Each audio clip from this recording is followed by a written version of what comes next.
아들 면회간 엄마를 다방 레지년 취급하며 머리에 물을 쏟아부은 아나무인 소령. 잠시 후 나타난 투스타 사단장이 엄마에게 무릎 꿇고 격려하는 역대급 참교육 이야기입니다. 구독과 좋아요를 해주시면 더 좋은 사연으로 보답하겠습니다. 대한민국에서 가장 굳건한 의지와 강철 같은 기상이 서린 땅 강원도 화천. 그 중에서도 험준한 산악지형의 심장부에 자리한 육군 제27보병사단 이기자 부대는 전군에서도 손꼽히는 정예부대로 명성이 자자했다. 북녘의 찬 바람이 가장 먼저 닿는 최전방의 수호자들. 그들의 함성 소리는 메아리가 되어 화천의 산과 계곡을 가득 메웠고 그들의 발걸음은 조국의 평화를 다지는 주춧돌이 되었다. 부대 창설을 기념하는 가족 초청의 날 행사가 열리는 날 아침, 부대의 공기는 평소의 서슬퍼런 긴장감 대신 어딘가 모르게 들뜬 활기로 채워져 있었다. 연병장 한쪽에는 가족들을 위한 천막이 줄지어 세워졌고 취사병들은 이른 새벽부터 야심차게 준비한 특별식을 조리하느라 분주했다. 늠름한 군복을 차려입은 장병들의 얼굴에도 오랜만에 가족을 만난다는 설렘과 약간의 쑥스러움이 교차했다. 신병 교육대를 갓 수료하고 자대에 배치된 지 이제 막 2달이 되어가는 박선우 이등병 역시 그들 중 하나였다. 아직은 어색한 전투복, 짧게 깎은 머리, 긴장으로 각 잡힌 자세. 하지만 그의 눈빛만은 하염없이 부대 정문 쪽을 향해 있었다. 초조함과 설렘이 뒤섞인 복잡한 감정이 그의 젊은 심장을 두드렸다. 어머니 조심히 오고 계시겠지. 선우에게 어머니는 세상의 전부였다. 소방관이셨던 아버지가 현장에서 순직하신 후 어머니 강지우는 혼자 힘으로 선우를 반듯하게 키워냈다. 그녀는 늘 아들에게 약한 모습을 보이지 않았다. 때로는 아버지처럼 엄격하게, 때로는 친구처럼 다정하게, 때로는 세상 가장 따뜻한 울타리가 되어주었다. 그런 어머니였기에 선우의 군 입대는 아들에게나 어머니에게나 남다른 의미를 가졌다. 이제 자신이 어머니의 든든한 아들이자 이 나라의 방패가 되어야 한다고 선우는 매일 밤 다짐했다. 하지만 오늘 선우의 마음 한구석에는 걱정의 그림자가 드리워져 있었다. 바로 어머니의 외모 때문이었다. 그의 어머니 강지우는 40 중반이라는 나이가 무색할 정도로 눈부신 미모와 젊음을 유지하고 있었다. 관리받은 연예인이라 해도 믿을 만큼 맑고 탄력 있는 피부, 흐트러짐 없는 우아한 자태, 세련된 감각까지. 평범한 군인 아들의 어머니라고 하기엔 지나치게 화려하고 돋보였다. 박이병, 뭘 그렇게 쳐다봐? 여자친구라도 오나? 옆에 서 있던 김상병이 짓궂게 놀렸지만 선우는 멋쩍게 웃으며 고개를 저을 뿐이었다. 여자친구는커녕 유일한 가족인 어머니가 오시는 길이었다. 그는 어머니가 부디 평범하고 수수한 차림으로 오시길 간절히 바랐다. 이곳은 모든 것이 통제되고 규율이 우선시되는 군대. 어머니의 화려함이 혹여나 부대 분위기에 어울리지 않아 다른 사람들의 입방아에 오르내리거나 자신에게 폐가 될까봐 노심초사했던 것이다. 그때였다. 부대 정문 위병소에서 잠시 소란이 인 후 유선형의 날렵한 차체를 가진 짙은 남색의 세단 한 대가 미끄러지듯 부대 안으로 들어왔다. 장교들의 관용차나 부대장의 차량과는 확연히 다른 세련미가 넘치는 외제차였다. 연병장 주변에 모여있던 장병들과 가족들의 시선이 일제히 그 차로 쏠렸다. 차가 지정된 주차 공간에 멈춰 서고 운전석 문이 열렸다. 그리고 차에서 내리는 한 여성의 모습에 주변의 모든 소음이 순간 멎는 듯 했다. 하늘거리는 네이비 색상의 원피스는 그녀의 우아한 목선과 가녀린 실루엣을 완벽하게 드러냈다. 허리를 부드럽게 감싸는 벨트와 무릎을 살짝 덮는 단정한 기장은 과하지 않으면서도 기품이 넘쳤다. 길게 웨이브 진 머리를 한쪽으로 넘긴 그녀는 마치 패션 잡지의 한 페이지를 찢고 나온 모델 같았다. 선글라스를 벗자 드러나는 맑고 지적인 눈매. 강지우였다. 어머니. 선우는 저도 모르게 작은 소리로 외쳤다. 걱정했던 것보다 훨씬 더 아름답고 훨씬 더 눈에 띄는 모습이었다. 주변에서는 이미 와 누구야? 연예인인가? 저쪽 신병 가족이라는데? 엄마래 엄마. 하는 수군거림이 파도처럼 번져나가고 있었다. 강지우는 주변의 시선은 아랑곳하지 않고 오직 아들 선우를 향해 걸어왔다. 그녀의 얼굴에는 아들을 향한 반가움과 사랑스러움이 가득한 미소가 피어올랐다. 우리 아들 많이 탔네. 훈련 힘들지? 그녀의 목소리는 봄날의 햇살처럼 따뜻했다. 선우는 자신도 모르게 눈시울이 붉어지는 것을 느끼며 주먹을 꽉 쥐었다. 어머니의 품에 와락 안기고 싶었지만 이곳은 군대였다. 그는 어색하지만 힘찬 목소리로 외쳤다. 충성. 이병 박선우 어머니께 대하여 경례. 거수 경례를 하는 아들의 모습에 지우의 눈가에도 촉촉한 물기가 어렸다. 그녀는 아들의 어깨를 가볍게 두드리며 말했다. 그만. 오늘은 엄마 아들로 편하게 있어. 얼굴 보니 마음이 놓인다. 모자의 재회는 애틋하고 따뜻했지만 그들을 둘러싼 공기는 미묘하게 술렁이고 있었다. 부러움과 호기심 그리고 어딘가 모를 이질감이 뒤섞인 시선들. 선우는 그 시선들이 마치 가시처럼 느껴져 등을 고추 세웠다. 제발 오늘 하루가 아무 일 없이 무사히 지나가기만을 바랄 뿐이었다. 하지만 불안한 예감은 언제나 현실이 되는 법. 운명의 그림자는 이미 그들 모자 뒤로 길게 드리워지고 있었다. 행사는 순조롭게 진행되는 듯 했다. 선우는 어머니의 손을 이끌고 부대 곳곳을 소개했다. 자신이 잠을 자는 생활관, 땀 흘려 훈련하는 연병장, 그리고 동기들과 함께 밥을 먹는 식당까지. 강지우는 아들의 설명 하나하나에 귀를 기울이며 자랑스러움과 안쓰러움이 뒤섞인 눈으로 아들의 자취를 좇았다. 어머니, 이따가 저희 부대 대대장님께서 오셔서 가족분들께 인사하신대요. 그때 너무 튀게 행동하시면 안 됩니다. 선우는 조심스럽게 당부했다. 그의 말에 지우는 부드럽게 미소 지으며 고개를 끄덕였다. 걱정 마 아들. 엄마는 오늘 그냥 박선우 이병의 어머니일 뿐이야. 얌전히 있다가 갈게.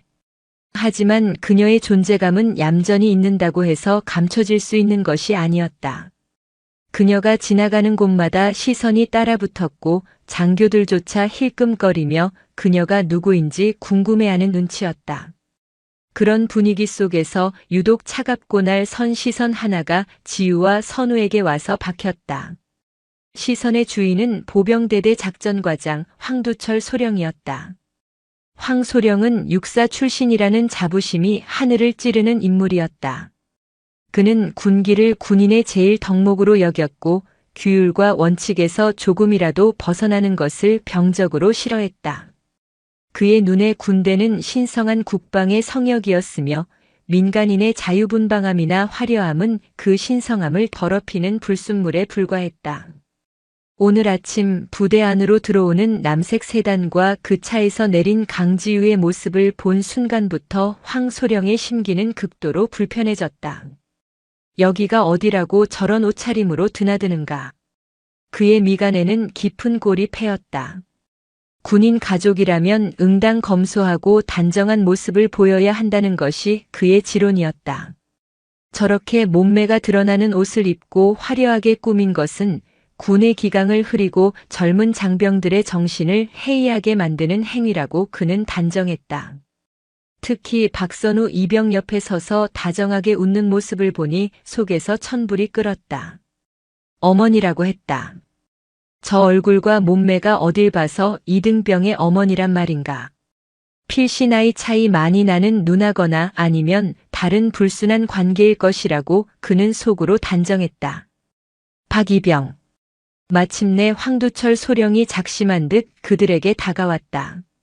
낮고 위압적인 그의 목소리에 선우는 온몸이 얼어붙는 듯 했다.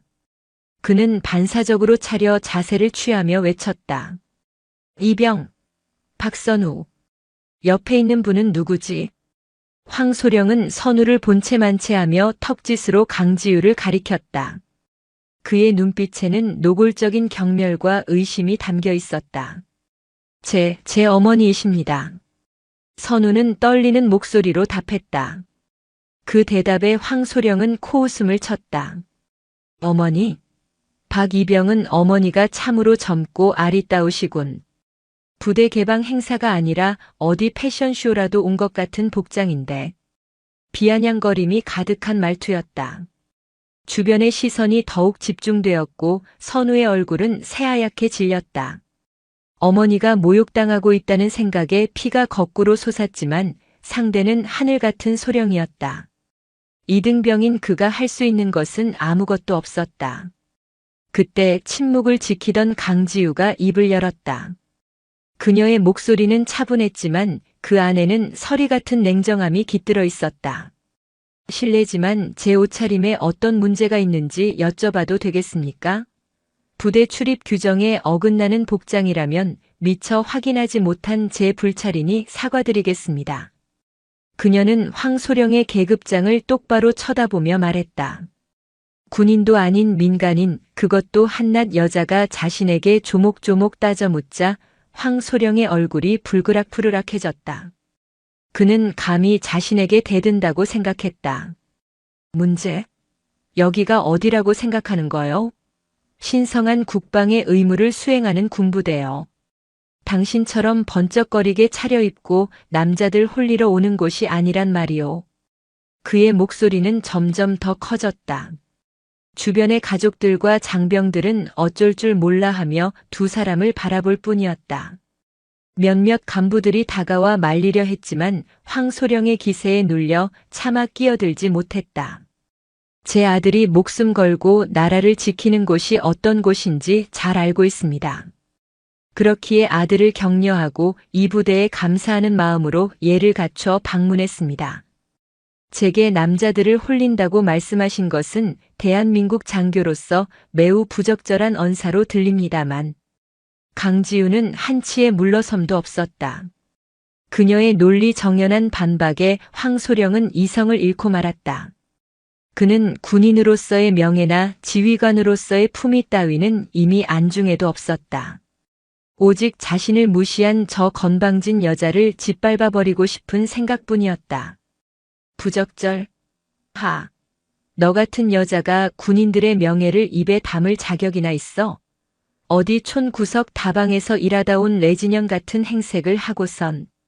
레지년이라는 입에 담기에도 천박한 단어가 튀어나온 순간 선우의 눈이 뒤집혔다. 소령님. 선우가 분노에 차소리쳤지만 황소령의 악행은 거기서 멈추지 않았다. 그는 선우가 어머니를 위해 들고 있던 생수병을 거칠게 빼앗아 들었다. 그리고는 망설임 없이 뚜껑을 열어 강지우의 머리 위로 그 물을 전부 쏟아부었다. 쏴우. 차가운 생수가 강지우의 정수리부터 얼굴을 타고 흘러내렸다. 공들여 손질한 머리카락은 순식간에 축축하게 젖어 볼품없이 늘어붙었고 맑은 물줄기는 그녀의 뺨과 턱을 지나 네이비 색 원피스를 검게 적셨다. 한 방울, 두 방울, 물방울이 그녀의 턱 끝에 매달려 연병장 흙바닥으로 떨어졌다. 시간이 멈췄다. 주변의 모든 소음이 사라지고 오직 물방울 떨어지는 소리만이 세상에 남은 듯 했다.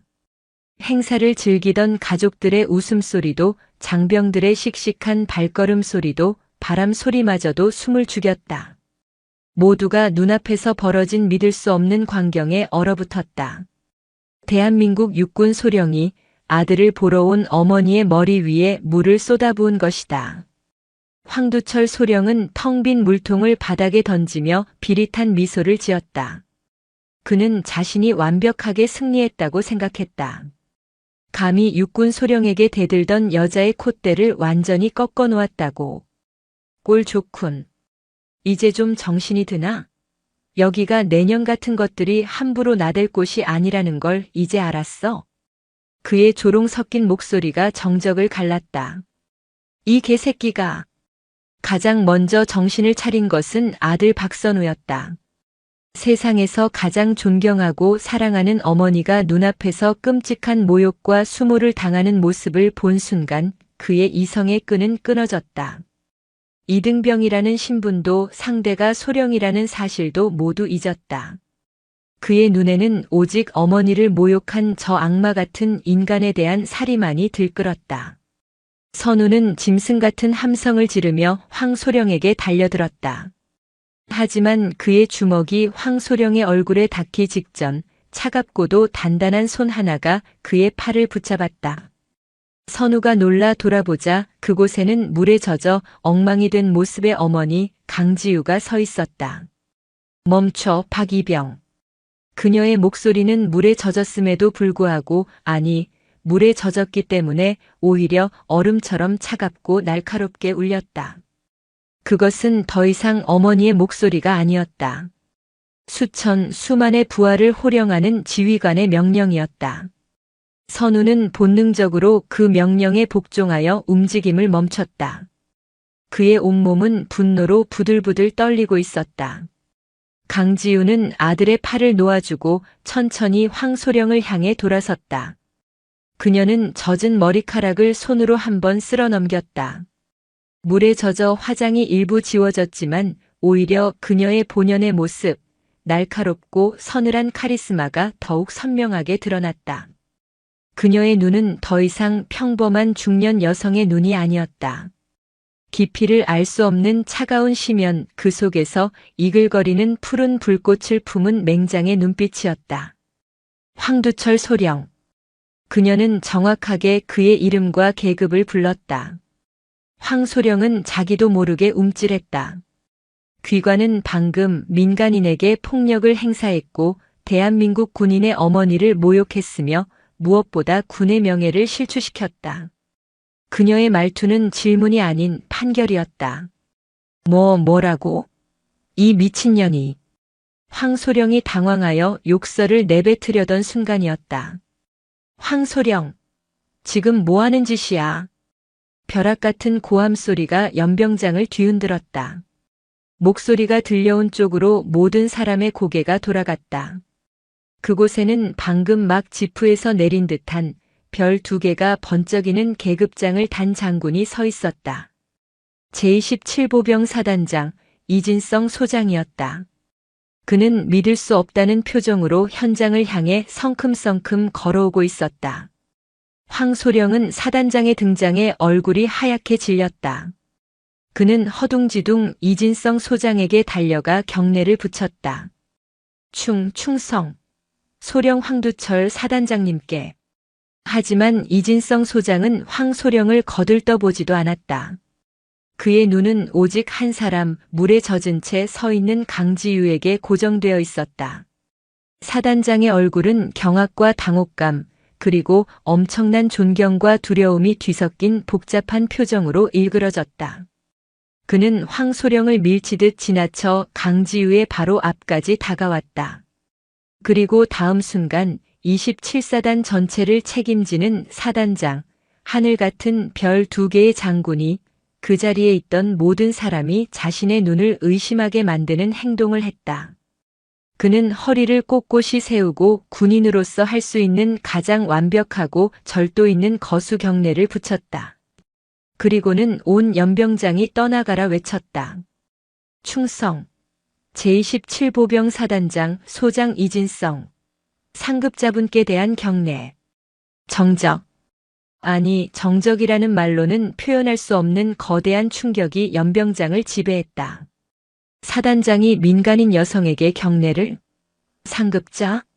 황두철 소령은 눈앞의 광경을 이해할 수 없어 멍하니 서 있었다. 박선우 이등병 역시 자신의 어머니 앞에서 충성을 외치는 사단장의 모습에 입을 다물지 못했다. 강지우는 사단장의 경례를 말없이 받았다. 그리고는 싸늘하게 식은 목소리로 이진성 소장에게 물었다. 이진성 장군, 내가 오늘 박선우 이병의 어머니 자격으로 이 부대를 방문한 것이 잘못된 일이었나? 그녀의 질문에 이진성 소장은 거의 울상이 된 얼굴로 다급하게 외쳤다. 아닙니다. 차장님께서 저희 부대를 방문해 주신 것은 무한한 영광입니다. 차장님. 그 한마디에 황두철 소령의 뇌리에 번개가 내리꽂혔다. 대한민국 국군 조직에서 차장님이라는 호칭으로 불리는 3스타 중장은 단 한 사람. 합동참모본부의 2인자, 대한민국 국군 의전서열 3위. 합동참모차장. 자신이 다방 레지년이라 모욕하고 머리에 물을 부어버린 저 여인의 정체. 그것은 상상조차 할 수 없는 것이었다. 황두철 소령의 다리가 풀리며 그는 그 자리에 주저앉고 말았다. 그의 눈에는 공포와 절망만이 가득했다. 차장님. 이진성 사단장의 입에서 터져나온 그 한마디는 단순한 호칭이 아니었다. 그것은 화천의 맑은 공기를 가르고 연병장에 모인 수백 명의 심장을 꿰뚫는 거대한 충격파였다. 대한민국 육군에서 차장님이라 불릴 수 있는 존재, 그 중에서도 현역 이성 장군이 저토록 깍듯하게, 아니 공포에 질린 표정으로 경례를 바칠 대상은 단 한 명뿐이었다. 합동참모차장. 국군 의전서열 3위, 전군 60만 대군의 작전을 실질적으로 지휘하는 대한민국 군부의 최고 정점 중 한 사람. 별색 중장의 자리였다. 연병장에 모인 가족들은 물론 갓 들어온 이등병부터 산전수전 다 겪은 주임원사까지 그 자리에 있던 모든 군인들의 뇌리가 하얗게 타들어갔다. 그들의 시선은 일제히 한 곳으로 향했다. 젖은 머리카락이 뺨에 달라붙고 값비싸 보이는 원피스가 흙탕물로 얼룩진 채 서 있는 여인. 박선우 이등병의 어머니. 그리고 그 여인이 바로 대한민국군 서열 3위의 괴물, 강지우 중장이라는 사실을 깨닫는 순간. 흐억. 가장 먼저 무너진 것은 당연히 황두철 소령이었다. 그의 뇌는 현실을 받아들이기를 거부했다. 불가능했다. 합참차장이? 저 여자가? 왜? 어째서 이등병 아들의 면회를 저런 옷을 입고 신분을 숨긴 채 온단 말인가? 그의 오만으로 가득 찼던 머릿속이 수만 가지 의문과 단 하나의 절망적인 결론으로 폭발할 것 같았다. 그는 자신의 눈앞에 서 있는 여인을 다시 바라보았다. 물에 젖어 초라해야 마땅할 그 모습에서 이제는 감히 눈을 마주칠 수 없는 거대한 위압감이 뿜어져 나왔다. 아까 자신에게 조목조목 따져 묻던 그 차가운 눈빛. 그것은 민간인의 당돌함이 아니었다. 수십만 대군을 호령하는 지휘관의 서슬 퍼런 칼날이었음을 그는 이제야 깨달았다. 내가 무슨 짓을. 자신이 내뱉었던 말들이 귀청을 찢으며 되살아났다. 다방 레지년 남자들 홀리러 오는 곳. 그리고 마지막 그녀의 정수리에 부어버린 차가운 물줄기. 그것은 단순한 모욕이나 폭행이 아니었다. 대한민국 장군, 그것도 합참의 핵심 수뇌부를 향한 정면 도전이자 군의 근간을 뒤흔드는 하극상이었다. 아니, 하극상이라는 단어로도 표현할 수 없는, 감히 상상조 비차할 수 없는 대역죄였다. 살려 주십시오. 황두철 소령은 자기도 모르게 흙바닥에 무릎을 꿇었다. 아니, 무릎으로 기었다. 그의 다리에서 힘이 완전히 풀려버렸다. 방금 전까지 타인을 재단하고 짓밟던 그 오만한 군화발은 이제 제 주인의 몸 하나 가누지 못하고 비굴하게 바닥을 긁었다. 그는 강지우의 발치에 엎드려 이마를 흙바닥에 쳐박았다. 전신이 사시나무 떨듯 떨렸다. 두려움은 이미 뇌의 모든 기능을 마비시켰다. 이진성 사단장의 등줄기에서는 식은땀이 비오듯 흘렀다. 그는 자신의 관할 구역에서 자신의 부하가 하늘 같은 상급자에게 이런 끔찍한 만행을 저지르는 것을 막지 못했다. 아니, 눈앞에서 목격하고 말았다.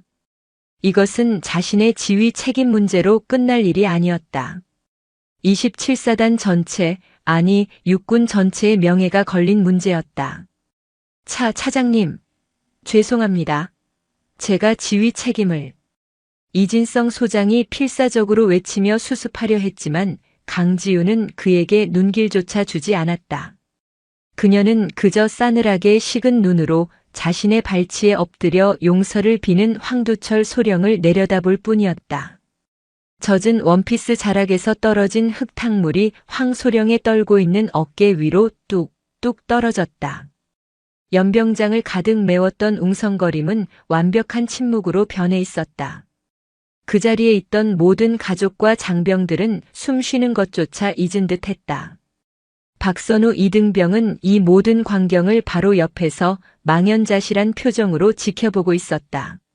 어머니가 합참 차장님? 믿을 수 없었다. 분명히 어머니는 평범한 직장인이라고만 하셨다. 물론 가끔은 몇 날 며칠 야근을 하고 어려운 보고서를 붙들고 씨름하며 가끔 만나는 동료분들이 지나치게 예의 바르다고 생각한 적은 있었다. 하지만 별셋의 중장이라니. 그는 물에 젖은 어머니의 옆모습을 바라보았다. 가녀리다고만 생각했던 그 어깨. 혼자 자신을 키우시느라 고생만 하셨다고 생각했던 그 모습. 하지만 지금 그녀의 모습에서는 슬픔이나 약함 대신 거대한 산맥과도 같은 견고함과 굳건함이 느껴졌다. 자신을 지키기 위해 달려들던 그 순간 자신의 팔을 붙잡던 그 차가운 손길. 그것은 어머니의 손길이 아니라 지휘관의 손길이었다. 그때 강지우가 입을 열었다. 그녀의 목소리는 물에 젖어 잠겨 있었지만 그 어떤 확성기 소리보다도 더 크고 명확하게 연병장 전체에 울려 퍼졌다. 황두철 소령. 그녀의 부름에 황소령이 경기를 일으키듯 어깨를 들썩였다. 고개 들어라. 명령이었다. 황소령은 감히 고개를 들지 못하고 이마를 더욱 세게 땅에 찧었다. 고개 들라고 했다, 황소령. 두 번째 명령은 더 낮고 날카로웠다. 황소령은 기계처럼 덜덜 떨며 고개를 들었다. 눈물과 콧물, 흙먼지로 범벅이 된 그의 얼굴은 공포 그 자체였다. 그는 감히 강지우의 얼굴을 쳐다보지 못하고 그녀의 젖은 원피스 자락 어딘가에 시선을 고정했다. 강지우는 그런 그를 잠시 말없이 내려다보았다. 그리고는 옆에 서서 안절부절 못하는 이진성 사단장을 향해 고개를 돌렸다. 이진성 소장. 예, 차장님. 이게 이기자 부대의 군기인가? 그 한마디에 이진성 소장은 얼굴이 잿빛이 되었다. 그 어떤 질책보다도 그 어떤 욕설보다도 무서운 질문이었다. 죄송합니다. 변명의 여지가 없습니다. 내가 오늘 대한민국 장병의 어머니로서 내 아들의 부대에 방문한 것이 이토록 중죄였나? 군부대의 기강을 해치는 불순물 취급을 받고 다방 레지년이라는 소리를 들으며 머리 위에 물벼락을 맞아야 할 만큼 내가 큰 잘못을 한 것인가? 그녀의 목소리는 담담했지만 한마디 한마디가 비수가 되어 이진성 소장과 황두철 소령의 심장에 박혔다. 특히 다방 레지년이라는 단어가 그녀의 입에서 다시 나왔을 때 황소령은 차라리 이 자리에서 죽고 싶다는 생각뿐이었다. 아닙니다. 차장님, 그럴 리가 있겠습니까? 이진성 소장은 거의 울부짖었다. 그는 당장이라도 황두철의 군복을 찢어버리고 싶었다. 그런데 어째서 강지우는 다시 황두철에게로 시선을 옮겼다. 귀관은 나에게 그런 짓을 했지? 내가 단지 이등병의 어미로 보였기 때문인가? 만약 오늘 이곳에 온 사람이 내가 아니라 정말 홀로 아들을 키우며 어렵게 살아가는 평범한 어머니였다면 귀관은 그때도 똑같이 행동했을 것인가? 그녀의 질문은 황두철의 가장 깊은 곳, 그의 썩어빠진 오만과 편견의 근원을 정확히 찔렀다. 황소령은 아무 대답도 하지 못했다. 그저 짐승처럼 끄끄거리는 소리를 낼 뿐이었다. 그것은 긍정이었다. 강지우는 깊은 한숨을 내쉬었다. 그 한숨에는 실망과 분노 그리고 깊은 슬픔이 배어 있었다. 이진성 소장. 당장 헌병대 불러. 예. 황두철 소령 현 시간부로 보직 해임하고 대기 발령 조치한다. 그리고 헌병대를 시켜 장교 모독이 아닌 상관 모욕 및 폭행 혐의로 즉각 체포해. 차장님, 제발 한 번만. 황두철이 필사적으로 매달리려 했지만 강지우의 눈빛은 얼음장보다 차가웠다. 귀관은 군인의 명예를 더럽혔다. 아니, 귀관은 군인도 아니다. 군복 입은 폭력배에 불과해. 내 놈이 그토록 중시하던 군기가 무엇인지 오늘부로 뼈저리게 느끼게 해주겠다. 그녀의 선언은 사형 선고와도 같았다. 저 멀리서 사단장의 부름을 받은 헌병대의 사이렌 소리가 희미하게 들려오기 시작했다. 연병장에 모였던 수백 명의 사람들은 한 남자의 오만함이 어떻게 거대한 권력의 진실 앞에서 산산조각 나는지를 숨죽인 채 지켜보고 있었다. 요란한 사이렌 소리가 굳게 닫힌 제27보병 사단의 위병소를 통과해 연병장으로 가까워져 왔다. 그 소리는 마치 절망에 빠진 황두철 소령에게 내려지는 심판의 선고처럼 빠르고 거침없이 다가왔다. 이진성 사단장의 다급한 연락을 받은 사단 헌병대 소속 차량 2대가 연병장 한복판에 급정거했다. 먼지가 채 가라앉기도 전에 완벽하게 군장을 갖춘 헌병들이 차에서 뛰어내렸다. 그들은 연병장의 이 기묘하고도 살벌한 대치 상황에 잠시 당황했지만 이내 사단장과 그보다 더 높은 존재로 보이는 인물 비록 흠뻑 젖어 있었지만 앞에 무릎 꿇고 있는 황두철 소령의 모습을 확인했다. 충성. 헌병대장 중령 명받았습니다. 헌병대장이 이진성 소장에게 경례를 붙이자 이 소장은 땀으로 젖은 이마를 닦으며 강지우의 눈치를 살폈다. 강지우는 헌병대장에게 직접 명령했다. 황두철 소령의 신병을 확보한다. 혐의는 상관 모욕 및 폭행, 그리고 민간인에 대한 위력 행사다. 즉시 연행하여 구금하고 조사에 착수하도록. 예, 알겠습니다. 헌병대장은 한치의 망설임도 없이 부하들에게 손짓했다. 강지우의 목소리에서 뿜어져 나오는 권위는 그녀가 입고 있는 옷이나 젖은 머리카락 따위는 아무런 문제가 되지 않을 만큼 압도적이었다.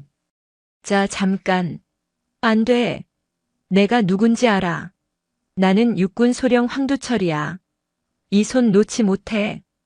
2명의 헌병이 황두철의 양팔을 붙잡아 일으키려 하자 그는 마지막 남은 이성을 놓아버린 듯 발악했다. 방금 전까지 땅에 이마를 박고 용서를 빌던 비굴함은 사라지고 자신이 쌓아 올린 소령이라는 지위가 부정당하는 순간 그는 광기에 휩싸였다. 그는 헌병들의 팔을 뿌리치며 강지우를 향해 악을 썼다. 너 때문에. 너 같은 년 때문에 내 군 생활이 끝났어. 내가 처음부터 신분을 밝혔으면 이럴 일 없었잖아. 감히 나를 속여? 이게 다 내년이 꾸민 함정 아니야. 적반하장이었다. 그러나 그 광기 어린 외침은 공포에 질린 자의 마지막 단말마에 불과했다. 시끄럽다. 강지우의 나직한 한마디에 황두철의 발악이 순간 멈췄다. 그녀는 헌병들에게서 한 걸음 물러나 연병장에 모인 모든 장병과 가족들을 향해 몸을 돌렸다. 그리고 젖은 몸으로 가장 우렁차고 위험 있는 목소리로 외쳤다. 모두 들으시오. 그녀의 목소리는 마이크가 없음에도 불구하고 연병장 전체를 압도했다. 나는 오늘 대한민국 육군 중장 강지우가 아니라 박선우 이등병의 어머니 강지우로 이 자리에 왔소. 그녀는 아들 선우를 바라보았다. 선우는 여전히 충격에서 벗어나지 못한 채 어머니의 모습을 뚫어져라 쳐다보고 있었다. 나는 내 아들이 몸담고 있는 이 부대가 그 어떤 곳보다 명예롭고 훌륭한 곳이라 믿었소. 내 아들을 안심하고 맡길 수 있는 든든한 전우들과 지휘관들이 있는 곳이라 믿었소. 그래서 나는 내 신분을 감추었소. 내 아들이 합참차장 아들이라는 꼬리표 대신 박선우 이등병 그 자체로 당당하게 군 복무를 하길 바랐기 때문이요. 그녀의 진심 어린 말에 몇몇 가족들의 눈시울이 붉어졌다. 선우는 입술을 깨물었다. 어머니의 깊은 뜻을 이제야 알 것 같았다. 그러나 강지우의 목소리가 다시 얼음장처럼 차가워졌다. 그녀는 헌병들에게 붙들린 황두철을 날카롭게 노려보았다. 저자 황두철 소령은 나의 그 믿음을 배신했소. 그는 나의 옷차림, 나의 외모, 그리고 내가 이등병의 어미라는 이유만으로 나를 모욕하고 짓밟았소. 이것은 단지 나 개인에 대한 모욕이 아니오. 그녀의 목소리가 높아졌다. 이것은 이 자리에 아들을, 남편을, 아버지를 보러 온 모든 군인 가족들에 대한 모욕이며 나아가 국민을 지키라고 쥐어준 그 지휘권을 자신의 편견과 오만을 채우기 위해 남용한 군에 대한 배신이요. 자신의 부하와 그 가족을 지키기는커녕 외모로 사람을 차별하고 성희롱하며 폭력까지 행사하는 자가 어떻게 적과 싸워 이길 수 있단 말이오. 그녀의 연설은 모든 이의 가슴을 뜨겁게 울렸다. 그것은 장군의 연설이 아니라 한 사람의 어머니로서 그리고 이 나라의 군인으로서 외치는 절규이자 호소였다. 황두철 소령을 엄벌에 처하는 것은 단순히 나의 분노 때문이 아니오. 이 신성한 군복의 명예를 지키고 다시는 이 땅의 그 어떤 군인 가족도 이런 부당한 대우를 받지 않게 하기 위함이오. 군인은 계급으로 말하는 것이 아니라 그 명예와 책임감으로 말하는 것임을 저자의 군복을 벗겨서라도 증명할 것이오. 끌고 가. 그녀의 마지막 명령이 떨어지자 헌병들은 더 이상 저항할 힘도 잃어버린 황두철 소령을 양쪽에서 붙잡아 헌병대 차량으로 끌고 갔다. 잘못했습니다. 잘못했습니다. 그는 어린아이처럼 울며 끌려갔지만 그를 동정하는 시선은 어디에도 없었다. 연병장에는 다시 정적이 찾아왔다. 이진성 사단장은 이제 강지우 앞에서 고개조차 들지 못했다. 사단장인 자신이 했어야 할 말을 흠뻑 젖은 합참차장이 대신하게 만든 자신의 무능함에 치가 떨렸다. 강지우는 아들 선우에게 다가갔다. 그리고 젖은 손으로 아들의 굳은 뺨을 부드럽게 쓰다듬었다. 놀라게 해서 미안하다 아들. 어머니. 선우의 목소리가 가늘게 떨렸다. 그는 지금 이 상황을 어떻게 받아들여야 할지 몰랐다. 강지우는 아들의 어깨를 단단히 쥔 채 말했다. 오늘 일은 잊어라. 다만 이것 하나만 기억해. 군복은 권력이 아니라 책임이다. 절대 오늘 본 저 추한 모습처럼 되지 마라. 알겠나? 예. 예. 어머니. 아니 차장님. 선우는 자신도 모르게 거수 경례를 붙였다. 강지우는 그런 아들의 모습에 옅은 미소를 지었다. 그녀는 아들의 경례를 받아주지 않고 대신 아들을 가볍게 안아주었다. 물에 젖은 어머니의 품이었지만 선우는 그 어느 때보다도 따뜻하고 거대하게 느껴졌다. 강지우는 아들을 놓고 이진성 사단장에게 다가갔다. 이 소장. 내 집무실로 쓸만한 곳을 안내해. 그리고 당장 합참 감찰실과 육군본부 법무실에 연락해. 이건 사단 헌병대가 처리할 수 있는 수준을 넘어섰어. 내가 직접 지휘하겠다. 예, 알겠습니다. 즉시 조치하겠습니다. 이진성 소장은 불이 나게 움직였다. 대한민국 최정예 이기자 부대는 그들 부대의 심장부에서 벌어진 전대미문의 스캔들을 수습하기 위해 그들의 진짜 상급자의 지휘 아래 일사불란하게 움직이기 시작했다. 강철 심판의 서막이 오른 것이다. 27사단장 집무실은 거대한 태풍의 눈이 되었다. 이진성 소장은 자신의 집무실을 강지우 중장에게 즉시 내어주었다. 사단 전체는 비상사태에 돌입했다. 가족 초청 행사는 급하게 중단되었고 놀란 가슴을 쓸어내린 가족들은 황급히 부대를 떠나야 했다. 물론 그들의 입에서 입으로 오늘 벌어진 전설적인 사건은 빛의 속도로 퍼져나갈 터였다. 강지우는 사단장이 내어준 깨끗한 전투복으로 갈아입었다. 젖은 원피스는 증거물로 수거되었다. 쓰리스타 중장의 계급장이 달린 전투복을 입은 그녀는 비로소 박선우 이병의 어머니에서 완벽하게 합참차장 강지우로 돌아와 있었다. 하지만 그녀의 얼굴은 여전히 굳어 있었다. 집무실 안에는 숨막히는 정적이 흘렀다. 이진성 소장과 사단 참모장, 헌병대장이 고개를 숙인 채 강지우의 처분만을 기다리고 있었다. 사단장. 예, 차장님. 황두철 소령, 평소 행실은 어땠지? 이진성 소장은 입술이 바싹 말랐다. 그는 참모장을 쳐다봤고 참모장이 떨리는 목소리로 보고했다. 황 소령은 육사 출신으로 원칙과 군기를 강조하는 강직한 장교로 알고 있었습니다만 강직한 건가 오만한 건가. 강지우의 차가운 지적에 참모장은 입을 다물었다. 헌병대장은 황소령에 대한 내부 투서나 보고된 비위 사실이 있었는지 즉시 확인해. 만약 있었는데도 묵살한 정황이 포착된다면 헌병대장도 지휘 책임을 피하지 못할 거야. 예. 즉시 확인하겠습니다. 헌병대장이 황급히 집무실을 뛰쳐나갔다. 강지우는 이진성 소장을 지그시 바라보았다. 이 소장. 이건 황두철 소령 한 명의 일탈이 아닐세.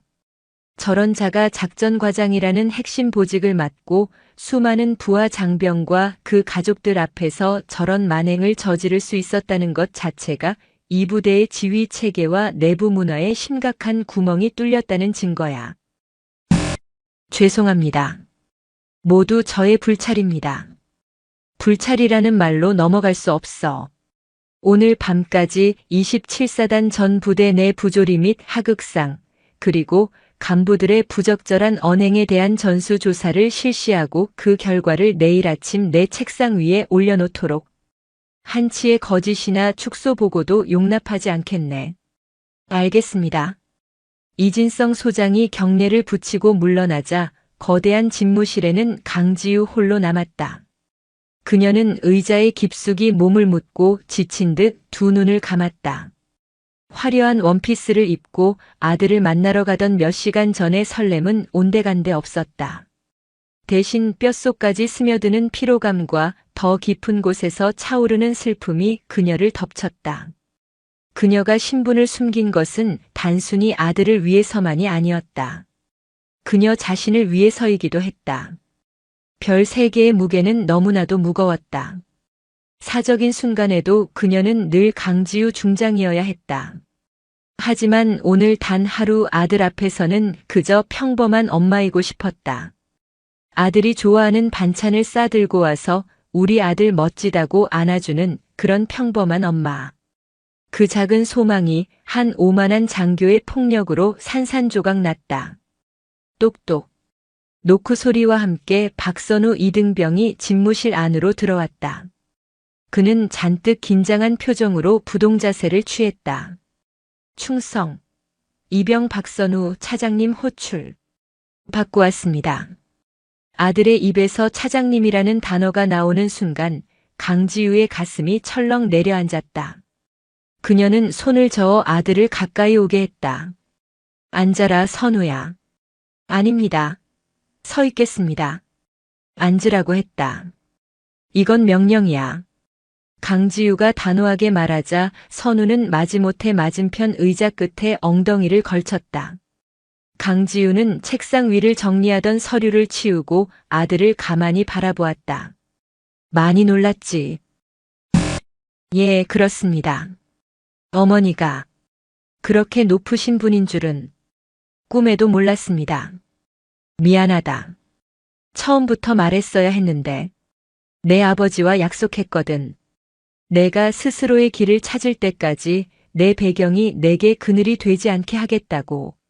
내 아버지는 내가 군인인 것을 무척 자랑스러워했지만 동시에 내가 군에서 이룬 것들이 너의 삶을 짓누를까봐 걱정했다. 선우는 돌아가신 아버지의 이야기를 꺼내는 어머니의 모습에 가슴이 아팠다. 그는 비로소 어머니가 왜 그토록 자신의 신분을 숨기려 했는지 이해할 수 있었다. 그것은 아들을 향한 세상에서 가장 깊고 무거운 사랑의 방식이었다. 어머니, 아까 제가 어머니 옷차림 때문에 창피하다고 생각했습니다. 부끄러워했습니다. 제가 황소령보다 더 나쁜 놈입니다. 죄송합니다. 선우의 눈에서 굵은 눈물이 뚝뚝 떨어졌다. 그는 어머니가 당한 모욕보다 자신이 어머니를 부끄러워했다는 사실이 더 견딜 수 없이 고통스러웠다. 강지우는 자리에서 일어나 아들에게 다가갔다. 그리고 아들의 짧은 머리를 쓰다듬었다. 아니야, 선우야. 넌 나쁜 놈이 아니야. 넌 내 아들이야. 그 어떤 아들이라도 그랬을 거야. 엄마가 미안하다. 너를 더 혼란스럽게 만들었구나. 그녀의 목소리도 물기에 젖어 있었다. 밖에서는 대한민국군 서열 3위의 합참차장으로 불호령을 내렸던 그녀였지만 아들 앞에서는 그녀도 그저 눈물 많은 어머니였다. 내가 자랑스럽다, 선우야. 아까 그 상황에서 이등병인 내가 소령에게 달려들었을 때 엄마는 정말 고맙고 미안했다. 어머니. 선우는 자리에서 일어나 어머니를 와락 부둥켜 안았다. 젖은 원피스가 아닌 딱딱하고 거친 전투복을 입은 어머니였지만 그 품은 여전히 세상에서 가장 따뜻했다. 모자는 한참 동안 서로를 부둥켜 안고 조용히 눈물을 흘렸다. 한바탕 폭풍이 지나간 사단장실. 그 태풍의 눈 한가운데서 대한민국에서 가장 강인한 여성 군인과 그녀의 늠름한 아들은 비로소 서로의 상처를 보듬고 있었다. 하지만 심판은 이제 막 시작되었을 뿐이었다. 강지우의 눈물이 마르기도 전에 합참 감찰실과 육군본부 법무감실에서 보낸 헬기가 화천의 밤하늘을 가르며 날아오고 있었다. 황두철 개인의 비위를 넘어 27사단, 나아가 육군 전체의 썩은 환부를 도려내기 위한 거대하고도 차가운 메스가 도착하고 있었던 것이다. 밤이 깊은 화천의 제27보병사단. 낮에 소라는 온데간데 없이 사라졌지만 그 자리를 메운 것은 그보다 더 무겁고 차가운 침묵이었다. 그것은 평화의 침묵이 아니라 폭풍전야의 숨막히는 정적이었다. 사단 전체에 내려진 비상경계 태세는 적을 향한 것이 아니라 내부를 향한 것이었다. 연병장의 모든 조명이 켜져 대낮처럼 밝았고 그 빛은 오히려 그림자를 더욱 짙고 기괴하게 만들었다. 사단장 집무실을 임시 지휘통제실로 삼은 강지우 중장은 차가운 결제 서류를 검토하듯 27사단 전체의 현황 보고를 받고 있었다. 그녀의 눈은 조금의 피로도 감정의 동요도 내비치지 않았다. 오직 얼음처럼 차가운 이성과 강철 같은 의지만이 번뜩였다. 이진성 소장은 자신의 집무실 한편에서 마치 부하 장교가 된 것처럼 굳은 자세로 대기하고 있었다. 그때 밤하늘을 찢는 두 개의 다른 헬리콥터 프로펠러 소리가 화천의 상공을 뒤흔들었다. 하나는 서울 합동참모본부에서 직파된 감찰실 소속 기동 헬기였고 다른 하나는 계룡대 육군본부 법무실과 헌병감실에서 출발한 헬기였다. 거의 동시에 두 대의 헬기가 사단 연병장에 내려앉았다. 강지우는 집무실 창밖으로 그 광경을 말없이 내려다보았다. 그녀가 던진 돌멩이 하나가 거대한 파문을 일으켜 이제 대한민국군의 핵심 사정기관들을 이 최전방 부대로 끌어들인 것이다. 헬기에서 내린 인원들은 그야말로 칼날 그 자체였다. 합참 감찰실 소속의 대령을 팀장으로 한 감찰팀은 평시에도 장성들의 비위를 감시하는 저승사자로 불리는 자들이었다. 그들의 눈빛에는 일말의 온정이나 타협도 찾아볼 수 없었다. 육군본부에서 온 법무관과 헌병수사관들 역시 사단 헌병대와는 차원이 다른 전문성과 냉철함으로 무장하고 있었다. 충성. 합참 감찰 1팀장 대령 윤성학. 명받았습니다. 충성.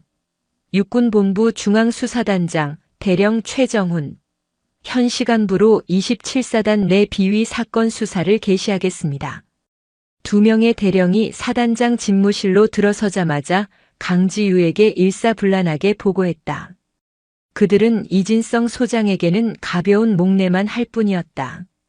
이 사건의 지휘권이 이미 사단장의 손을 떠나 합참차장에게 있음을 명백히 보여주는 행동이었다. 강지우는 자리에서 일어나 두 사람의 보고를 받았다. 윤 대령, 최 대령. 수고 많았다. 그녀의 목소리는 낮고 단호했다. 시간이 없다. 이것은 단순 감찰이나 수사가 아니다. 썩은 환부를 도려내는 외과 수술이다. 오늘 밤 안으로 모든 증거 확보와 관련자 조사를 끝낸다. 예, 알겠습니다. 윤 대령. 예, 차장님. 귀관은 황두철 소령의 개인 비위를 넘어 사단 내 만연한 부조리와 지휘 계통에 묵인 방조 정황을 모두 색출한다. 특히 오늘 낮에 이진성 사단장이 보고한 전수조사 결과를 그대로 믿지 말고 교차 검증 및 불시 면담을 통해 진위를 파악하도록. 병사들의 목소리를 직접 들어라. 익명성은 철저히 보장한다. 명심하겠습니다. 최 대령. 예, 차장님. 귀관은 황두철 소령을 즉각 구속 수사한다. 혐의는 이미 하달한 대로 상관 모욕, 폭행, 민간인 위력 행사다. 하지만 그것으로 끝나지 않을 것이다. 강지우는 책상 위에 있던 서류철 하나를 그에게 건넸다. 그것은 사단 헌병대장이 황급히 긁어모은 황두철 소령 관련 초기 보고서였다. 이건 시작에 불과해. 저자의 입을 열어. 오늘 그의 오만한 행동은 일회성 일탈이 아니라 습관성 권력 남용의 발로일 가능성이 높다. 금품 수수, 인사청탁, 부하들에 대한 가혹 행위까지. 먼지 하나 남기지 말고 깡그리 털어내도록. 예, 알겠습니다. 즉시 시작하겠습니다.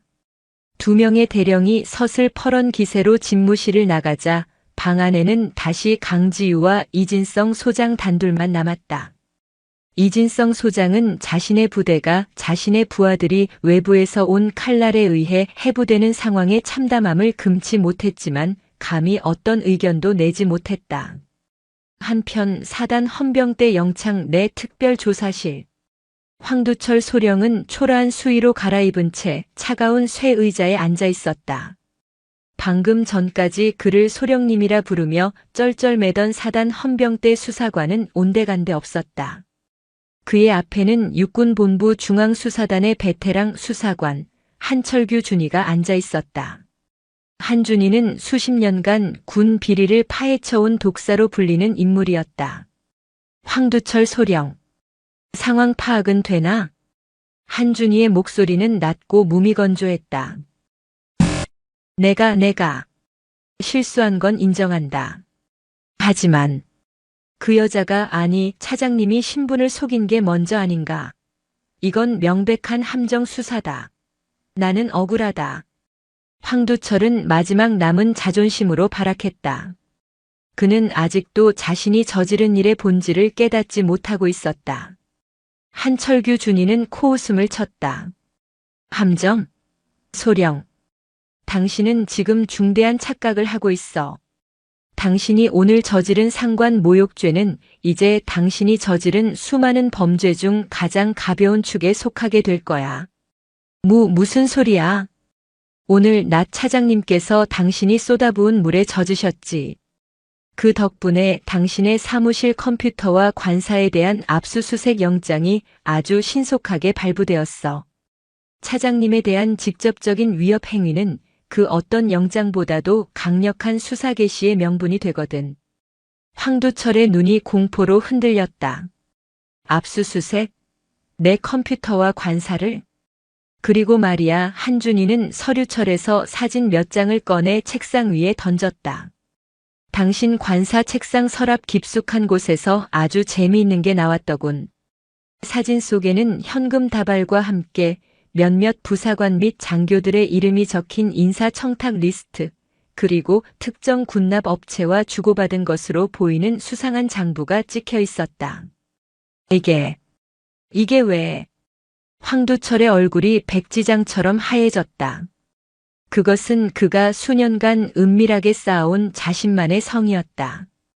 부하들의 보직을 흥정하고 훈련 물품을 빼돌리며 휴가와 외박을 대가로 부모들에게 특산물을 요구했던 그의 추악한 기록들이었다. 그는 오늘 그저 재수없게 이등병 어머니 하나를 잘못 건드렸다고 생각했다. 하지만 그 행위가 자신의 모든 것을 무너뜨릴 거대한 두개 균열이 될 줄은 꿈에도 몰랐던 것이다. 황소령, 당신이 오늘 물을 뿌린 건 박선우 이병의 어머니가 아니야. 한철규 준이가 몸을 앞으로 숙이며 황두철의 눈을 똑바로 꿰뚫었다. 당신은 대한민국 군의 심장, 합참차장의 머리 위에 오물을 부었어. 그리고 그 대가로 당신의 썩어빠진 군 생활 전체가 대한민국 군의 심판대 위에 오르게 된 거다. 이제 시작해볼까? 당신이 강직한 장교로서 저질러온 모든 일들을 말이야. 같은 시각 병사들의 생활관. 박선우 이등병은 잠을 이룰 수 없었다. 낮에 있었던 일들이 마치 악몽처럼 머릿속을 맴돌았다. 물에 젖은 어머니의 모습, 사단장의 경례, 황소령의 절규, 그리고 자신을 바라보던 어머니의 차갑고도 슬픈 눈빛. 동기들과 선임들은 그에게 감히 말도 걸지 못했다. 합참차장 아들. 그 꼬리표는 그가 그토록 피하고 싶었던, 그러나 이제는 영원히 벗어날 수 없는 낙인이 되어버렸다. 그는 어머니가 자랑스러웠지만 동시에 두려웠다. 저 거대한 힘을 가진 존재가 정말 자신의 어머니란 말인가. 그때 생활관 복도에서 낮은 목소리가 들려왔다. 합참 감찰팀 소속 장교들이 병사들을 대상으로 1:1 개별 면담을 시작한 것이었다. 절대 신원 노출 안 된다. 그동안 겪었던 부조리, 황소령에게 당했던 부당한 처우 다 말해도 좋다. 지금이 아니면 기회는 없다. 한 병사가 용기를 내어 입을 열기 시작했다. 사실 황두철 소령님이 제 어머니께 전방 수색대대로 빼주겠다며 현금 100만 원을. 그 고백을 시작으로 본물 터지듯 증언이 쏟아져 나왔다. 억눌려왔던 고름들이 강지유라는 날카로운 메스가 닿자마자 터져 나오기 시작한 것이다. 강지유는 집무실에서 실시간으로 올라오는 보고들을 확인했다. 황두철의 개인 비리, 인사청탁, 금품 수수. 끝이 없었다. 그녀의 얼굴은 점점 더 굳어갔다. 이진성 소장. 예, 차장님. 이게 그대가 말한 강직한 장교의 실체였나? 이진성 소장은 고개를 들 수 없었다. 그는 그저 죄인처럼 서 있을 뿐이었다. 강지우는 창밖의 어두운 연병장을 바라보았다. 그녀의 눈에 27사단의 붉은 명찰 이기자가 아니라 암세포라는 글자가 어른거렸다. 그리고 그녀는 결심했다. 이 암세포를 뿌리째 뽑아버리기로. 화천의 새벽은 유난히 차고 어두웠다. 27사단 전체를 휘감은 공포와 긴장은 밤사이 더욱 짙어져 마치 단단하게 얼어붙은 성벽처럼 부대 전체를 옥죄고 있었다. 누구도 잠들지 못했다. 장교들은 자신의 사무실에서, 사병들은 생활관에서 뜬 눈으로 밤을 지새우며 거대한 태풍이 자신을 비껴가기만을 기도했다. 육군본부 중앙수사단의 조사실. 황두철 소령은 완전히 무너져 있었다. 밤샘 조사 동안 한철규 준이와 수사관들은 그가 수년간 쌓아올린 범죄의 탑을 벽돌 하나하나 해체하듯 무너뜨렸다. 처음에는 발악하고 다음에는 부인하고 그 다음에는 억울함을 호소하던 그는 자신의 관사에서 나온 현금과 장부 그리고 수십 명의 병사들과 부사관들의 일치된 진술서가 눈앞에 제시되자 마침내 모든 것을 포기했다. 그의 범죄는 상상을 초월했다. 단순히 부모들에게 금품을 요구한 수준이 아니었다. 그는 특정 군납업체와 결탁하여 장병들에게 지급되어야 할 피복과 장비를 빼돌리고 그 대가로 정기적인 상납을 받았다. 또한 진급에 목을 매는 부사관들을 상대로 인사고과를 조작해주겠다며 거액의 돈을 뜯어냈으며 심지어는 자신의 마음에 들지 않는 하급 장교를 음해하여 다른 부대로 쫓아낸 정황까지 드러났다. 그가 오늘 강지유에게 저지른 만행은 그가 저질러온 수많은 악행에 비하면 차라리 사소한 해프닝에 불과할 정도였다. 그는 자신의 지위를 사유화했고 부대를 개인의 왕국처럼 운영했다. 다 불겠습니다. 제발 선처를. 황두철은 이제 콧물과 눈물로 범벅이 된 얼굴로 애원했다. 그는 살기 위해 자신을 방조하거나 혹은 함께했던 다른 이들을 물귀신처럼 끌어들이기 시작했다. 연대장님도 알고 계셨습니다. 군납업체 피사의 김이사는 연대장님의 고향 후배입니다. 저 혼자 한 게 아닙니다. 제발. 새벽 6시. 강지우 중장은 모든 중간 보고를 취합했다. 황두철의 자백, 병사들의 진술, 압수된 증거물, 그리고 합참 감찰팀이 밝혀낸 지휘 계통의 묵인 정황까지. 퍼즐 조각들이 맞춰지자 27사단 예하 1개, 연대 전체를 좀먹고 있던 거대한 부패의 그림이 완성되었다. 강지우는 이진성 소장을 호출했다. 밤사이 10년은 늙어버린 듯한 이진성 소장이 초췌한 얼굴로 집무실에 들어섰다. 이 소장, 밤새 편히 쉬었나? 강지우의 차가운 질문에 이 소장은 고개를 숙였다. 죄송합니다. 죄송해야 할 대상은 내가 아닐세. 자네의 무능과 직무유기 혹은 의도적인 방조가 자네가 그토록 아끼던 이 이기자 부대를 썩어 문드러지게 만들었어. 자네 부하들이 적진이 아니라 제 상관의 주머니를 채우기 위해 군 생활을 하고 있었단 말일세. 강지우는 보고서 뭉치를 책상 위에 내던졌다. 황두철 소령의 직속 상관인 연대장, 5호 대령. 군납 비리의 중심에 서 있었더군. 병사들의 방한 장비를 빼돌려 뒷돈을 챙겼어. 이 엄동설한 최전방에서.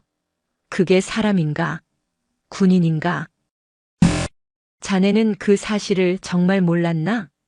연대장이 매주 주말마다 고급 외제차를 타고 서울의 골프장을 드나들 때 자네는 정말 몰랐냔 말이다. 이진성 소장은 입술을 깨물었다. 알았지만 묵인했다. 육사 동기이자 자신을 이 자리까지 끌어준 정치권 실세의 친척이었기 때문이었다. 그는 진실을 외면하고 부하의 명백한 비위 징후를 능력 있는 장교의 여유 정도로 치부해버렸다. 그 대가가 지금 자신의 목을 겨누는 칼이 되어 돌아온 것이다. 차장님, 저에게 한 번만 더 기회를. 이진성 소장은 비굴하게 매달렸다. 별 2개 사단장의 명예도 자존심도 모두 내팽개친 채 오직 살아남기 위한 본능만이 남았다. 강지우는 그를 경멸 어린 눈으로 바라보았다. 기회? 자네가 그 기회를 줬나? 황두철의 폭력에 시달리던 병사들에게, 삥 뜯기던 그 부모들에게, 자네는 그들에게 기회를 준 적이 없어. 그러니 나도 자네에게 줄 기회는 없네. 강지우는 수화기를 들었다. 그녀는 이진성 소장이 보는 앞에서 육군본부 참모총장실로 직통 전화를 걸었다. 총장님, 접니다. 합참차장입니다. 예, 밤새 소란스럽게 해드려 죄송합니다. 예, 결론부터 말씀드리겠습니다. 27사단 5호 연대장, 5호 대령, 즉각 보직 해임 및 구속 수사 건의합니다. 혐의는 군납 비리 및 직권 남용입니다. 증거는 차고 넘칩니다. 수화기 너머로 육군 참모총장의 무거운 한숨 소리가 들리는 듯 했다. 그리고 한 가지 더 있습니다. 강지우는 눈앞에 서서 사시나무 떨듯 떨고 있는 이진성 소장을 바라보며 말했다.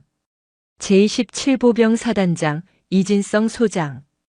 본인의 지휘 책임 실패를 통감하고 육군 참모총장님께 오늘부로 전역 지원서를 제출하겠다고 합니다. 이진성 소장의 눈이 절망으로 커졌다. 전역 지원서. 그것은 사실상의 해임 통보였다.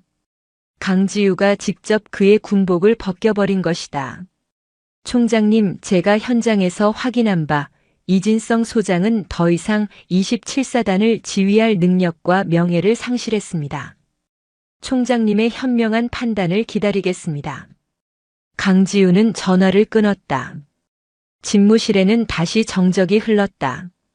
이진성 소장은 텅 빈 눈으로 바닥을 내려다보았다.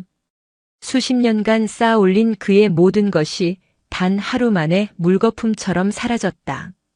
그가 묵인했던 작은 악이 결국 자신을 집어삼킨 거대한 괴물이 되어 돌아온 순간이었다. 나가보게. 강지우의 마지막 말에 이진성 소장은 비틀거리며 집무실을 나섰다. 그의 어깨에 달려있던 2개의 별은 이제 그 어떤 빛도 발하지 못하는 무거운 쇠붙이에 불과했다. 강지우는 황두철이라는 독초 하나를 뽑으러 왔다가 그 주변에 거대하게 퍼져있던 독버섯 군락 전체를 발견했다. 그리고 그녀는 그 모든 것을 하루아침에 불도저처럼 밀어버렸다. 연대장이 구속되고 사단장이 사실상 해임되었다. 27사단 창설 이래 이토록 치욕적이고 거대한 숙청은 없었다. 날이 밝아오고 있었다. 강지우는 전투복 상의를 고쳐 입었다. 아직 할 일이 남아 있었다. 이 모든 일의 시작이었던, 그리고 이 모든 일의 끝을 맺어야 할 자신의 아들 박선우를 만나야 했다. 동이 트기 시작한 화천의 연병장은 새벽 안개와 함께 스산한 기운에 휩싸여 있었다. 밤사이 27사단의 지휘부는 말 그대로 공중분해되었다. 사단장은 저녁 대기 발령이 났고 연대장은 헌병대에 구속되었으며 황두철 소령은 이미 육군 교도소로 이송될 준비를 마친 상태였다. 이 모든 일이 불과 12시간도 채 안 되어 벌어진 일이었다. 강지우 중장은 밤새 경무에도 불구하고 흐트러짐 없는 모습으로 사단장 집무실을 나섰다. 이제는 주인이 없어진 그 방을 뒤로하고 그녀가 향한 곳은 아들 박선우가 있는 신병생활관이었다.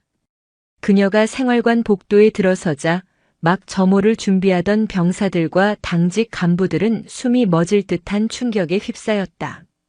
대한민국 군 서열 3위 합참차장이, 그것도 어젯밤 사단 전체를 뒤엎어버린 그 장본인이 감히 자신들의 누추한 생활관에 직접 행차한 것이었다. 쉬어. 그녀의 나직한 한마디에 모두가 얼어붙은 듯 움직이지 못했다. 박선우 이병. 이 이병. 박선우. 선우가 뛰어나와 관등 성명을 댔다. 그의 얼굴은 밤사이 겪은 충격과 혼란, 그리고 두려움으로 창백했다. 어머니를 어머니라 부르지 못하고 차장님이라 불러야 하는 이 기괴한 현실 앞에서 그는 어찌할 바를 몰랐다. 강지우는 그런 아들을 잠시 바라보다가 생활관 밖을 가리켰다. 잠깐. 밖에서 얘기 좀 하지. 두 사람이 나란히 새벽 연병장을 걸었다. 아무도 그들 근처에 감히 다가오지 못했다. 수백 명의 병사들이 생활관 창문에 유령처럼 달라붙어 역사적인 광경을 숨죽여 지켜볼 뿐이었다. 밤새. 괜찮았어? 먼저 침묵을 깬 것은 강지우였다. 그녀의 목소리는 합참차장의 위험이 아닌 아들을 걱정하는 어머니의 목소리였다. 괜찮지 않았습니다. 선우는 솔직하게 대답했다. 어머니가 그렇게 대단한 분인 줄도 몰랐고, 쟤 때문에 어머니가 그런 험한 일을 당하시고, 부대가 이렇게, 그는 말을 잇지 못했다. 죄책감과 혼란스러움이 뒤섞여 있었다. 강지우는 걸음을 멈추고 아들을 마주보았다. 선우야. 고개 들어. 선우가 천천히 고개를 들자 강지우는 아들의 눈을 똑바로 바라보며 말했다. 어제 일은 내 탓이 아니야. 단 하나도. 썩은 상처는 언젠가 터지게 되어 있어. 그게 어제였을 뿐이고 그 자리에 우연히 내가 있었을 뿐이야. 하지만 어머니가 당한 모욕은, 그 모욕? 강지우는 희미하게 웃었다. 물 몇 방울 맞은 거? 성희롱 몇 마디 들은 거? 그래, 기분 나빴지. 하지만 선우야, 내가 진짜 분노한 건 그게 아니야. 그녀는 연병장 구석에서 구속된 채 헌병대 차량에 오르고 있는 황두철 소령을 턱짓으로 가리켰다. 황두철은 수갑을 찬 자신의 손목을 내려다보며 넋이 나간 표정이었다. 그러다 멀리서 자신을 바라보는 강지우와 눈이 마주치자 그는 공포에 질려 고개를 숙였다. 그는 이제야 깨달은 것이다. 자신이 짓밟으려 했던 것이 한 여인의 자존심이 아니라 그 여인이 평생을 바쳐 지켜온 군의 명예 그 자체였음을. 그의 눈에 뒤늦은 후회와 참회의 눈물이 흘렀지만 심판은 이미 끝난 뒤였다. 사용자 요청 소령도 반성하는 전개. 강지우는 다시 아들에게 시선을 돌렸다. 내가 정말 분노한 건 저자가 계급을 자신을 위한 권력으로 착각했다는 거야. 군인의 계급은 부하를 짓밟고 가족을 모욕하라고 준 게 아니야. 부하를 지키고 그 가족을 안심시키라고 준 책임이야. 황두철은 그 책임을 배신했고 이진성 사단장은 그 배신을 묵인했어. 그래서 그들은 군복을 입을 자격이 없는 거야. 그것은 그녀의 군인으로서의 철학이자 아들에게 주는 가장 중요한 교훈이었다. 사용자 요청 감동과 교훈. 너는 이제 나 때문에 힘들 거다. 강지우가 현실적인 문제를 꺼냈다. 모두가 너를 합참차장 아들로 볼 거야. 감시하고 어려워하고 혹은 비굴하게 굴겠지. 그게 내가 내게 준 가장 큰 짐이다. 알고 있습니다. 그러니 더 독하게, 더 바르게 군 생활해. 그 누구도 내 뒤에서 엄마 빽이라는 소리를 하지 못하도록 내 실력으로 증명해. 하지만 강지우는 아들의 전투복 어깨에 달린 이등병 계급장을 손으로 강하게 움켜쥐었다. 오늘을 잊지 마. 내가 언젠가 저들처럼 계급이 높아졌을 때 내 밑에 있는 부하가 그리고 그 가족이 오늘 내가 느낀 억울함과 부당함을 절대 겪지 않게 해. 그게 내가 이 군대에서 해야 할 진짜 임무다. 알겠나, 박이병? 이병, 박선우. 명심하겠습니다. 선우의 눈에는 더 이상 혼란이나 두려움이 없었다. 어머니의 진심을 깨달은 아들의 눈에는 굳은 결의와 존경심만이 가득했다. 강지우는 그제야 따뜻하게 미소 지었다. 그녀는 아들을 가볍게 안아주었다. 엄마 이제 가봐야겠다. 서울에 보고할 것도 처리할 일도 산더미구나. 충성. 들어가십시오. 선우가 절도 있게 경례를 붙였다. 강지우가 연병장 중앙에 대기하고 있던 합참 헬기를 향해 걸어갔다. 그때였다. 차장님께 대하여 경례. 누군가의 우렁찬 목소리가 울려 퍼졌다. 밤사이 임시로 지휘권을 인수한 부사단장이었다. 그의 명령에 연병장 도열을 준비하던 수백 명의 장병들이 일제히 강지우를 향해 거수경례를 붙였다. 충성. 그것은 공포에서 나온 경례가 아니었다. 썩은 환부를 도려내고 부대에 새로운 기강을 세워준 진짜 군인에 대한 존경과 감사의 표시였다. 선우 역시 그들 중 하나가 되어 세상에서 가장 큰 목소리로 충성을 외쳤다. 강지우는 헬기에 오르기 전 그들을 향해 돌아섰다. 그리고 별 셋이 빛나는 모자책 위로 그녀 역시 가장 완벽한 거수 경례로 답했다. 헬기가 거대한 바람을 일으키며 화천의 하늘로 솟아올랐다. 강지우는 창밖으로 멀어지는 27사단과 그곳에 점처럼 작게 서 있는 아들을 내려다보았다. 상처는 깊었지만 이제 새살이 돋아날 것이다. 그녀는 다시 자신의 자리로 대한민국의 하늘을 지키는 가장 높은 곳으로 돌아가고 있었다.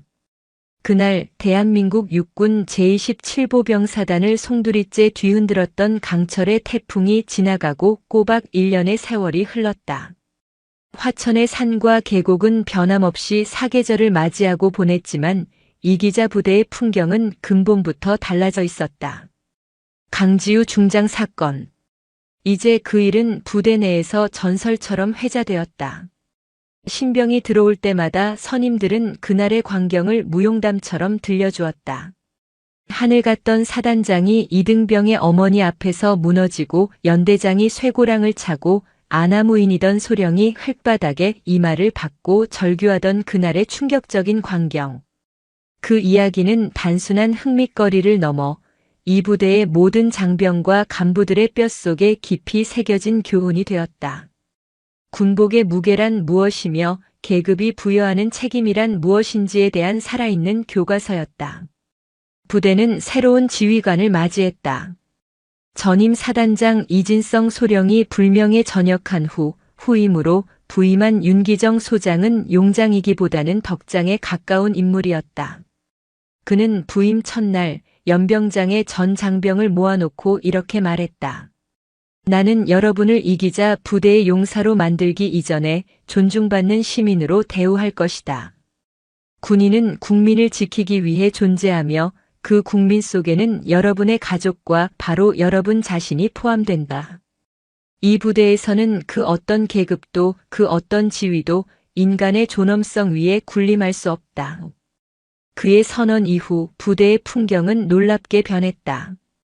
1년 전 형식적이고 위압적이었던 가족 초청의 날은 이제 부대에서 가장 큰 축제가 되었다. 간부들은 더 이상 가족들의 행색을 훑어보며 권위를 세우지 않았다.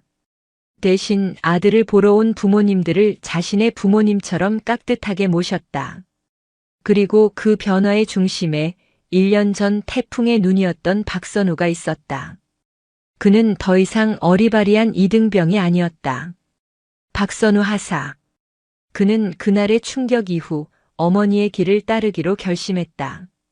병사 의무 복무를 마친 뒤 곧바로 부사관에 지원하여 혹독한 훈련을 거쳐 정식 하사로 임관했다.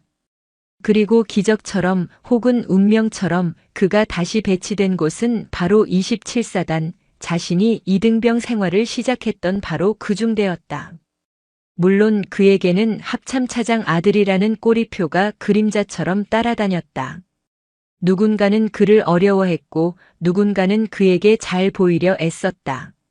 하지만 박선우는 그 모든 시선을 자신의 실력으로 정면 돌파했다. 그는 누구보다 먼저 훈련장에 나갔고 누구보다 늦게 생활관으로 돌아왔다. 사격, 구보, 전술 훈련 그 어느 것 하나 어머니 빽이라는 말이 나오지 않도록 자신을 강철처럼 단련했다. 동시에 그는 1년 전 어머니가 보여준 책임을 실천했다. 그는 자신의 분대원들에게 엄격했지만 부당하지 않았고 강했지만 오만하지 않았다. 분대장님, 오늘 저희 어머니 오십니다. 새로 전입 온 김일병이 잔뜩 긴장한 표정으로 보고했다. 김일병은 편모 가정에서 어렵게 자라 매사에 주눅이 들어있는 병사였다. 그래? 잘 됐네. 몇 시에 도착하신다고 했나? 박선우 하사가 환하게 웃으며 물었다. 10시쯤. 위병소에 도착하실 것 같습니다. 그런데 분대장님, 김일병은 무언가를 망설였다. 무슨 문제 있어? 아닙니다.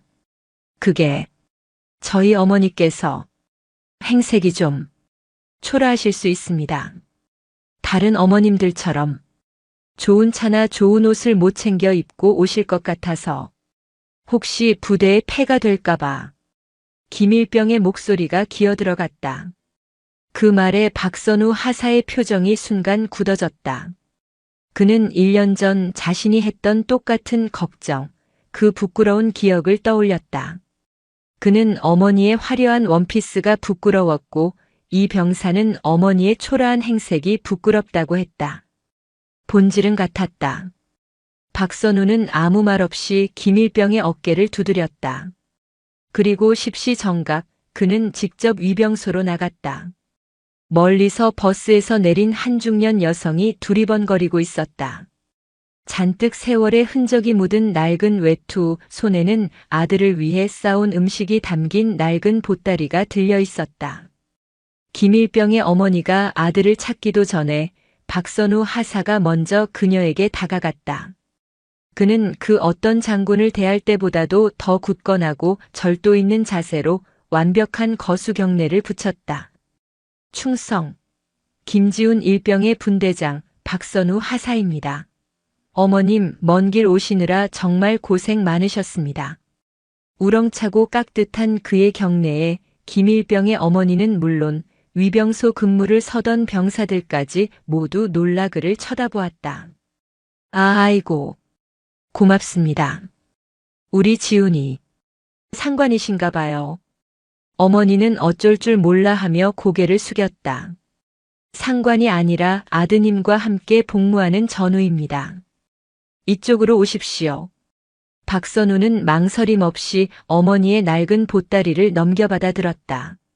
아이고 무거운데. 장교님이, 아니 하사님이.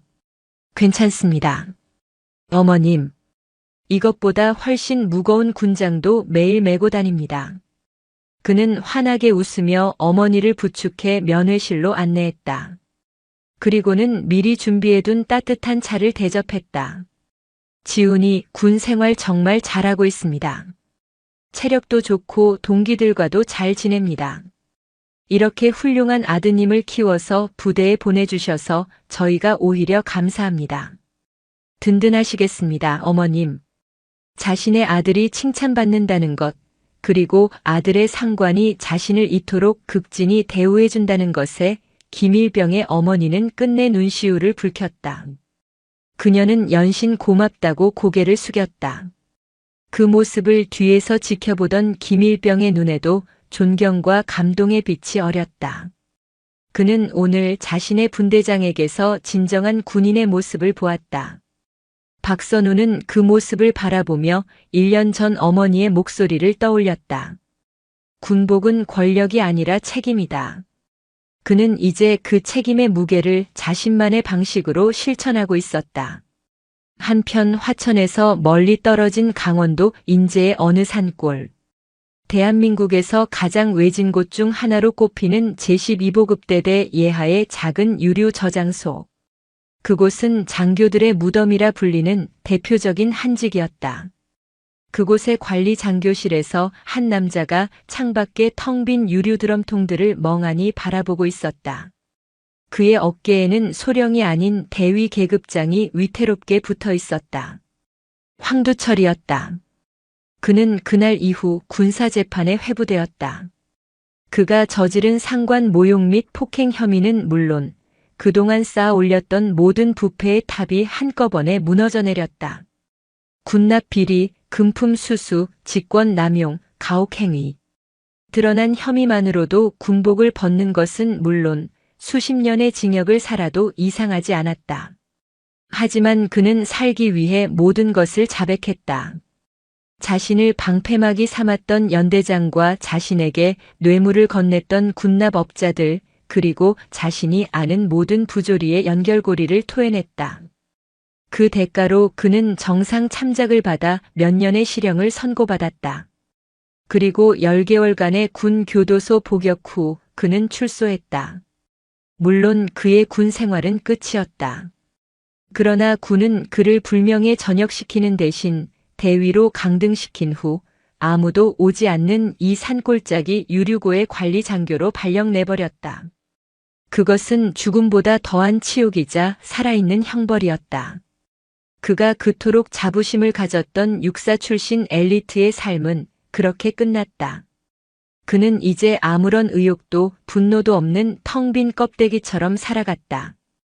그저 매일 유류 재고를 확인하고 장부의 도장을 찍는 것이 그의 유일한 일과였다. 오만했던 그의 눈빛은 사라지고 깊은 피로와 공허함만이 남아있었다. 그러던 어느 겨울날 오후 한 병사와 그의 어머니로 보이는 중년 여성이 유류고 사무실 문을 두드렸다. 실례합니다. 혹시 부대 밖으로 나가는 버스 정류장이 어디쯤인지. 병사는 휴가를 나가려는데 어머니가 면회를 겸해 데리러 왔다가 길을 잃은 듯 했다. 황두철은 무감각하게 고개를 들었다. 1년 전에 그였다면 감히 자신의 신성한 업무 공간을 방해한 저 모자를 향해 고함을 질렀을 것이다. 여기가 어디라고 함부로 들어와. 당장 나가지 못해. 하지만 지금의 그는 그저 멍하니 그들을 바라볼 뿐이었다. 평범한 아들, 그리고 검소한 차림의 어머니. 그 모습이 그날의 기억과 겹쳐졌다. 하늘거리는 원피스를 입었던 여자. 자신에게 논리적으로 따져 묻던 그 당당한 눈빛. 그리고 자신이 그 머리 위에 부어버렸던 차가운 물줄기. 그는 왜 그랬을까? 그는 자신이 왜 그토록 오만했는지 이제는 어렴풋이 알 것 같았다. 그는 자신의 계급이 아니라 자신의 불안감을 지키고 싶었던 것이다. 자신보다 젊어 보이는 여자, 자신보다 세련된 여자, 자신보다 당당한 여자가 한낱 이등병의 어미라는 사실을 견딜 수 없었던 것이다. 황두철은 자리에서 천천히 일어섰다. 그리고는 사무실 한 구석에 있던 낡은 주전자로 달려가 자신의 몫으로 끓여두었던 따뜻한 숭늉을 2잔 따랐다. 날이 춥습니다. 그는 떨리는 손으로 두 사람에게 숭늉 잔을 건넸다. 아이고 괜찮은데. 고맙습니다, 장교님. 어머니는 의아해하면서도 따뜻한 잔을 받아들었다. 버스 정류장은 여기서 한참 걸어가셔야 합니다. 15분 정도. 저쪽 산길로 내려가시면 됩니다. 그의 목소리는 갈라져 있었다. 감사합니다. 정말 감사합니다. 모자가 인사를 하고 사무실을 나갔다. 황두철은 그들의 뒷모습이 사라질 때까지 창밖을 바라보았다.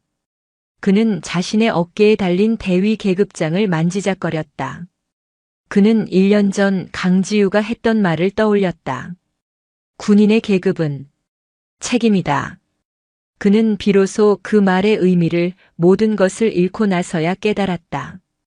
그의 눈에서 뜨거운 눈물이 흘러내렸다. 그것은 억울함이나 분노의 눈물이 아닌 뒤늦은 참회의 눈물이었다. 사용자 요청 소령도 반성하는 전개. 같은 시각 대한민국 국방의 심장부 서울 용산의 합동참모본부 의장실. 합참차장 강지우 중장은 북한군의 동계훈련 동향에 대한 심각한 보고를 받고 있었다. 그녀의 카리스마와 위엄은 1년 전보다 더욱 견고해져 회의실의 공기를 압도하고 있었다. 긴급 회의가 끝나고 그녀는 자신의 집무실로 돌아왔다. 책상 위에는 수많은 결제 서류와 함께 조금은 낯선 필체의 편지 한 통이 놓여 있었다. 발신인은 육군 하사 박선우였다. 그녀의 강철 같던 표정이 순간 어머니의 표정으로 부드럽게 풀렸다. 그녀는 조심스럽게 편지를 열었다. 충성. 어머니, 저 선우입니다. 편지는 담담한 문체로 시작되었다. 아들은 자신이 분대장이 되었다는 소식, 새로 들어온 분대원들의 이야기, 그리고 며칠 전 있었던 김일병과 그 어머니의 이야기를 적어 내려갔다. 그날 김일병 어머님의 손을 잡아드렸을 때 1년 전 어머니의 손을 잡았던 기억이 났습니다. 물에 젖어 차가웠지만 저를 붙잡아 주셨던 그 단단한 손을요. 어머니, 그날 어머니께서 제게 말씀하셨던 책임의 무게가 무엇인지 이제야 아주 조금은 알 것 같습니다. 제게 군인의 길을 보여주셔서 감사합니다. 편지는 이렇게 끝맺고 있었다. 저는 어머니의 아들인 것이, 그리고 대한민국 육군 하사인 것이 자랑스럽습니다. 어머니께서 지키시는 이 나라의 가장 낮은 곳에서 저 역시 어머니의 가르침을 지키겠습니다. 충성. 강지우는 편지를 가슴에 가만히 가져다 대었다. 그녀의 눈가에 그 누구도 본 적 없었던 따뜻한 물기가 어렸다. 그녀가 그날 27사단에서 도려낸 것은 썩어버린 환부만이 아니었다. 그녀는 그곳에 새로운 희망의 씨앗을 심었고 그 씨앗은 그녀의 아들을 통해 가장 훌륭한 모습으로 싹을 틔우고 있었다. 강지우는 창밖으로 펼쳐진 대한민국의 수도 서울의 풍경을 바라보았다. 그녀가 평생을 바쳐 지켜온 이 땅. 그리고 그 땅을 지켜나갈 새로운 강철, 자신의 아들. 그녀는 그 무엇도 두렵지 않았다. 그녀의 얼굴에 세상에서 가장 강인하고 따뜻한 미소가 피어올랐다. 오늘도 인생지의 말씀을 잘 들어주셔서 감사합니다.